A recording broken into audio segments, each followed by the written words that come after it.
for us to, I don't know.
Thank you, Lynn.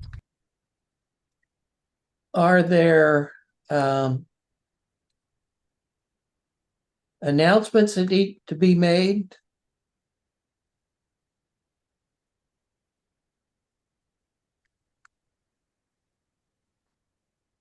How about joys and concerns to share? Lynn shared about Norma, so.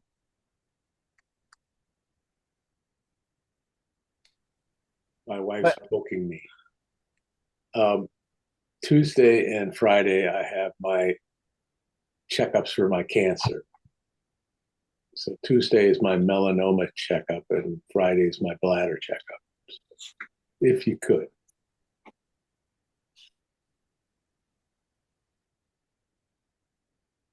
Well, my friend Kenny was here, and I have a bunch of pictures that needed to be hung. In fact, there were like over 50, and he got them hung up. You can't see it, but Brent gave me this picture of this big rooster, and it's hanging right next to me in my office. And I didn't realize, Brent, that there were 2 ladybugs in that picture. Yes.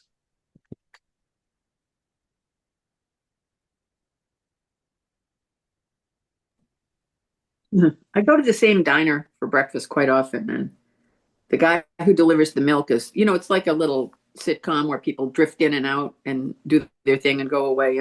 And the guy who delivers the guys who deliver the milk are not necessarily politically aligned with me particularly, but we've done very well, I think, at juggling where we might reference something, but don't get into it.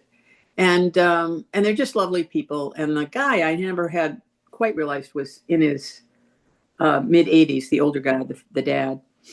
And he hadn't been feeling well for a while. And it turns out that he was just diagnosed with stage 4 pancreatic cancer. Oh. Among the things he's going to do for this is take ivermectin. But he's also going to follow the doctor's advice. And the doctor doesn't seem to be worried about the ivermectin interfering. And I said that I would pray for him and I would solicit some prayers for him. You know what? I know I've known his name, but I can't remember. We just call him Milky. And his son Jonathan. And it's just like heartbreaking. I've known him for like a decade, and it's one of those things. So exactly. He's looking for help everywhere we can get it. So any little prayer you could have left over from your day, I'd love Milky to get it.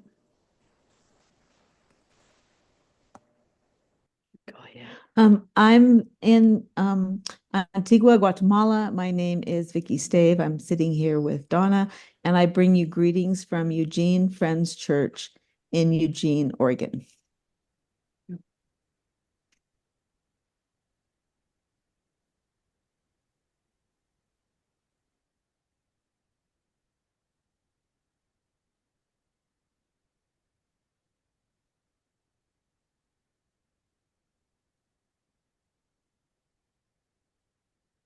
Well, friends, let us hold these concerns, including Milky, in our heart and lift them to God in prayer, and prayers for Steve and his medical team as we move through this week that is we're centering this morning.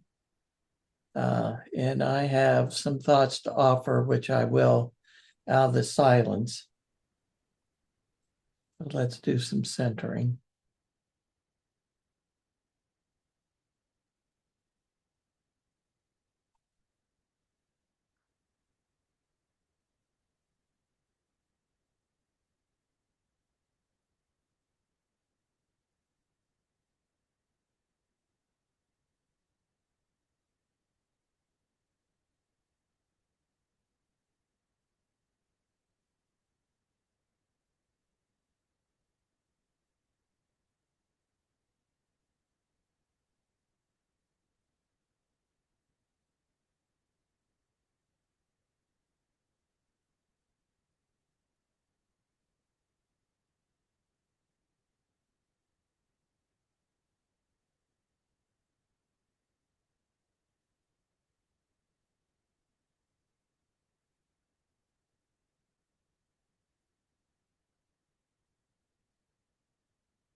Earlier this week, I had an email exchange with a friend of mine who was sharing that they found preparing a message very hard and took them outside their comfort zone. And I replied that I thought that that's how all messages should be to some extent. And I mean that. And then I feel like God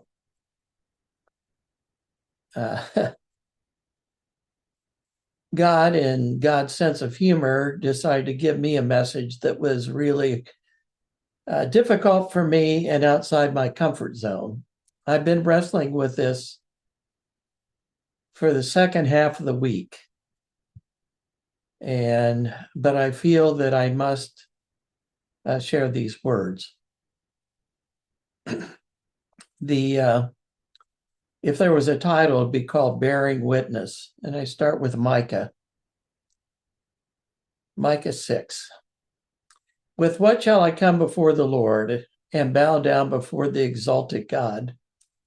Shall I come before him with burnt offerings, with calves a year old? Will the Lord be pleased with thousands of rams, with 10,000 rivers of olive oil? Shall I offer my firstborn for my transgression, the fruit of my body for the sin of my soul? He has shown you, O mortal, what is good. And what does the Lord require of you? To act justly, to love mercy, and walk humbly with your God. We've all witnessed a lot this week. In the midst of all that's going on in this world that's upsetting, we had shootings by federal agents in 2 of our cities. One woman died, Renee Good, and she was shot by Jonathan Ross. Now, I don't assume to have all the facts, But what I do know is that people are increasingly fearful in the cities where heavily armed and masked ICE agents are traveling in convoys, often without consulting local officials about their mission and plans. I witnessed that this summer when I was at Pacific Yearly Meeting with Donna. They mentioned that a number of their Latino members were afraid to attend because of the activity in that city. If you've been to LA, you know there's a large Hispanic population, and it's been that way forever.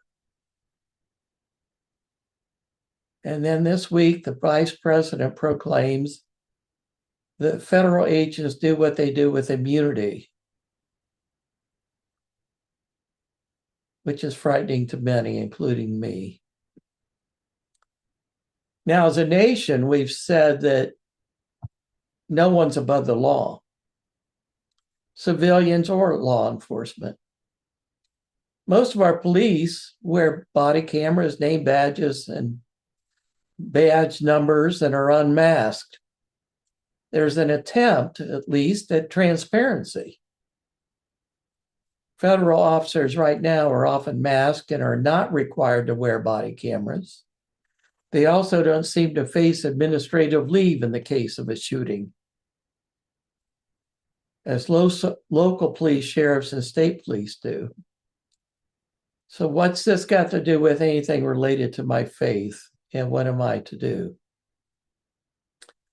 Something I heard from the Jewish author and Holocaust survivor about 20 years ago has been on my mind. It was Elie Wiesel. He said to a group of writers that I was in that we must bear witness. We must bear witness. And then this week, after the shootings, I read Quaker William Dewberry's quote from the 17th century. We are also to be witnesses for God in the world, to be instruments in his hands, to bring others out of death and captivity into true life and liberty. So I've been wrestling all week what it means for me to bear witness in these dangerous times.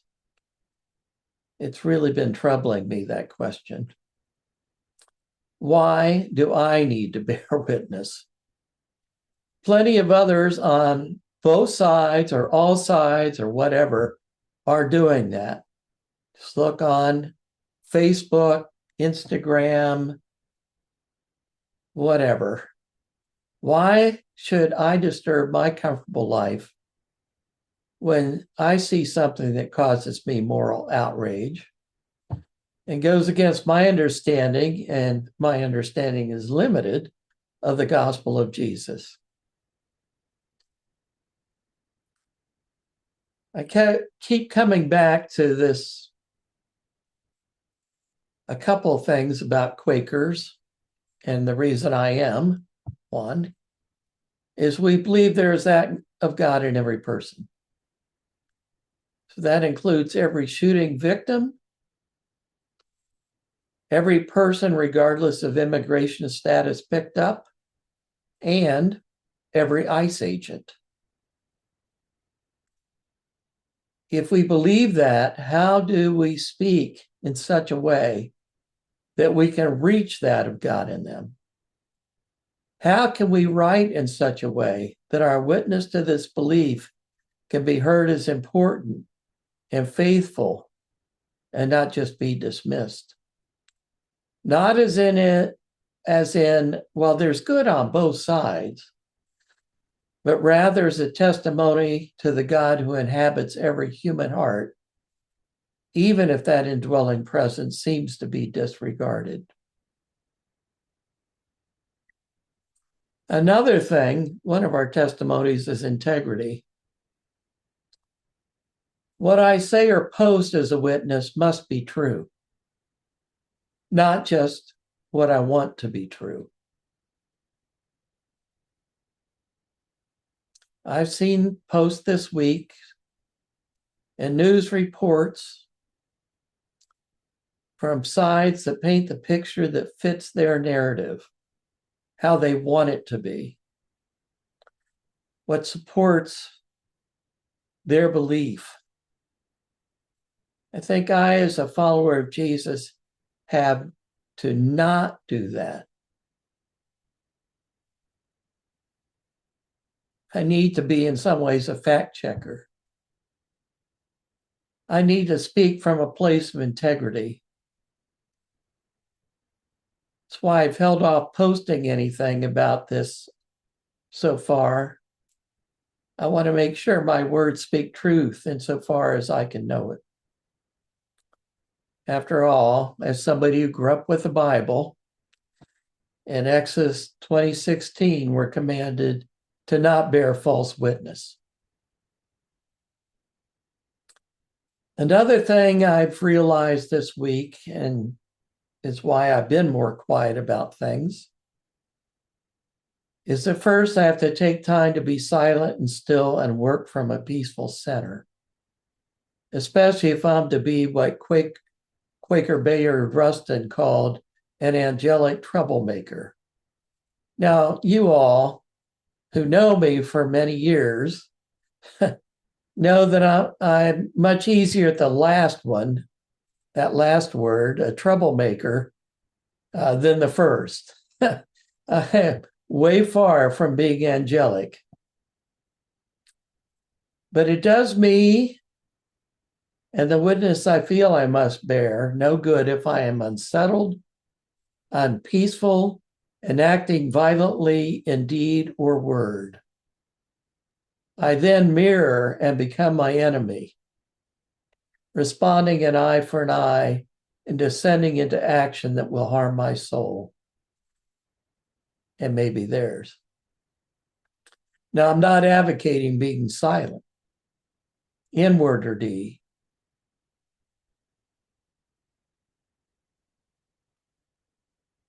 Just talking about being silent inside and to season what I'm to say, but then to say something or act. This week I'm finding I just can't be quiet. And act if some things I feel are against the laws of God aren't really happening. This is my struggle right now.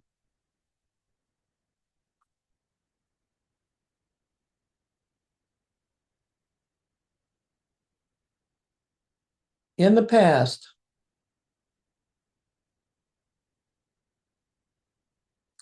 we as a meeting have passed minutes and made them public. When we felt a collective sense of needing to witness and speak truth in love to power, we sent them to the newspapers and our elected officials. We shared them with the yearly meeting for publication in the newsletter. And I'm wondering if it's time that we as a meeting revive that practice. We must keep in mind the words again of Micah. To love mercy, to do justice, and to walk humbly with our God. Regardless of what we do, we collectively and individually must bear witness to injustice and inhumanity. What dost thou say?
Thank you, Lynn.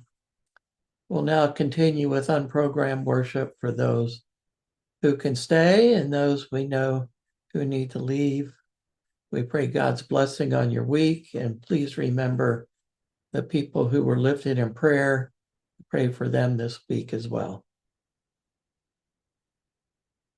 Thank you, Brent and Lynn. Thank you. I couldn't leave.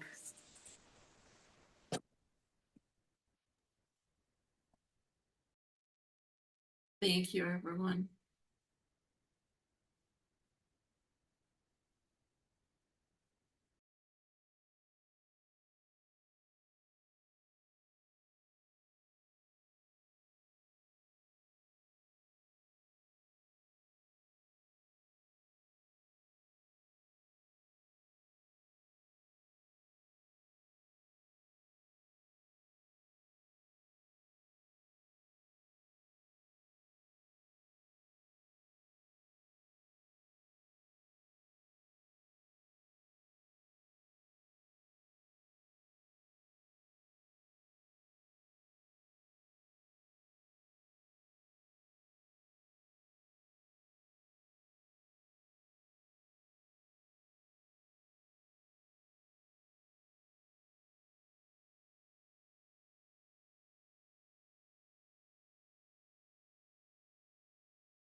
We've been sitting here in the second floor of our house. We're about 12 feet up, looking straight at a beautiful sugar maple that sits in our backyard and covers it. It's priceless. But there's this branch that comes down into the sun, sunlit right now, and a bluebird just dropped in.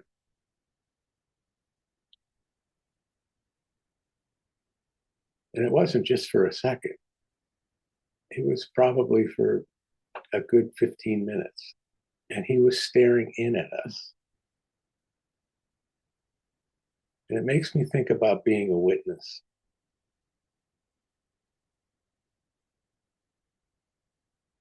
Actually, Catherine saw it, so she was the first witness.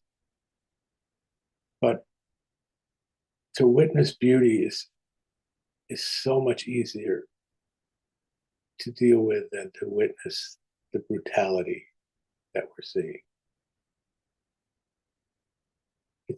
It's very difficult to sift through all that information to see the truth.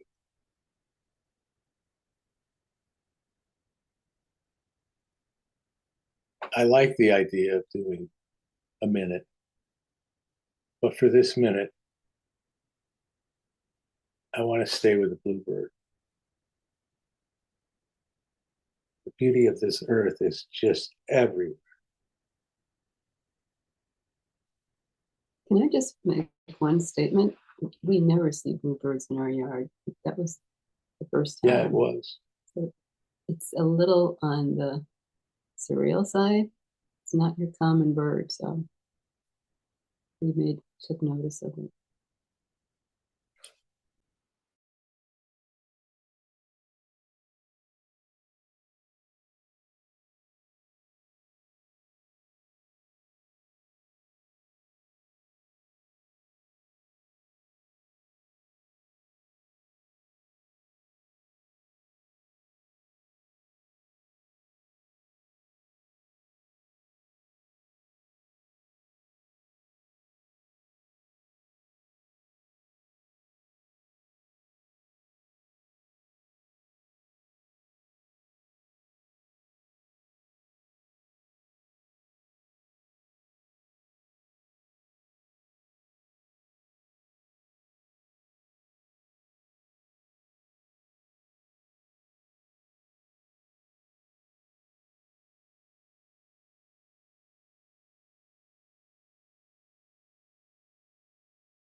If friends feel it's time, we can close meeting for worship.